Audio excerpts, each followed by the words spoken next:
தாழ் உற்று வறுமை மிஞ்சி விடுதலை தவறி கெட்டு பாழ்பட்டு நின்றதாமோ பாரத தேசம் தன்னை வாழ்விக்க வந்த காந்தி மகாத்மா நீ வாழ்க வாழ்க என்ற அமரகவி பாரதியின் பாட்டு வரிகளோடு துவங்குகிறேன். நான் உங்கள் ஆர்.வி. சுபிகாஸ்ரீ. அனைவருக்கும் விடுதலை வாசம் மணக்கும் என் நேச வணக்கம்.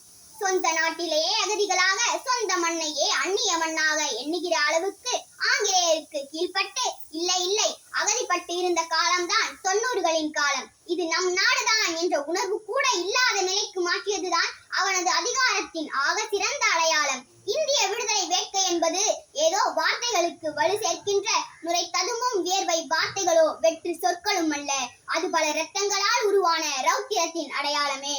வாழ வேண்டிய வயதில் துள்ளி விளையாட வேண்டிய வயதில் தங்கள் குருதிகளை கொடுத்து இன்றைய இளைஞர்களுக்கு மாறாக நாம் திரைப்படத்திலோ சமூக வலைத்தளங்களில் முன்னணி பக்கத்திலோ பிரபலங்களின் பின்தொடர்போ இல்லாமல் இதற்கு மேல் ஒரு படி மேலே சொன்னால் எந்தவித எதிர்பார்ப்புமின்றி தன் உயிரை துச்சமென கருதி விடுதலை வேட்கைக்கு ஈடுபட்டு ராஜ்தேவ், சுகுதேவ், பகத்சிங் போன்ற இந்திய நாட்டு இளைஞர்களை போற்றுவோம், வணங்குவோம். இந்தியாவின் ஒலிம்பிக் பட்டியலில் 3வது முறை பி.வி. சிந்து வரவில்லை என்று வருத்தப்படுகிறது நம் சமூகம். பதக்க பட்டியலில் என்ன, பல்லாங்குழி விளையாடுகிற வயதில் நேதாஜியின் போர்படையில் ஒரு பெண்ணாக நின்றாலே குயிலி, அவளை மறந்து விட முடியுமா? முதல் நாள் போரில் கணவனை இழந்து மறுநாள் போரில் மகனை இழந்து போருக்கு அனுப்ப மற்றொரு மகனை என்னால் கொடுக்க முடியவில்லையே என ஏங்கினாலே மேஜர் சரவணன் மீனாட்சி. அவளின் தியாக உணர்வை மறைக்க முடியுமா? மறக்க முடியுமா?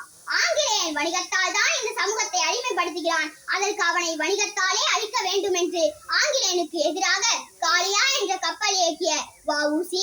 தூங்கும் புலியை புலி கொண்டு எழுப்பினோம், தூங்கும் தமிழரை பறை கொண்டு எழுப்பினோம் என்று போர் முரசு பாடிய பாவேந்தர், ஆடுவோமே பள்ளு பாடுவோமே ஆனந்த சுதந்திரம் அடைந்து விட்டோம் என்று விடுதலை அடைவதற்கு முன்பாகவே விடுதலை அடைந்து விட்டோம் என்று கூத்தாடி மகிழ்ந்த புரட்சி கவி பாரதி, விடுதலை பாடல்களை பாடக்கூடாது என்று சட்டம் தீட்டிய போது கூட தான் ஏறிய மேடையில் விடுதலை பாடிய டி.கே. பட்டம்மாள்.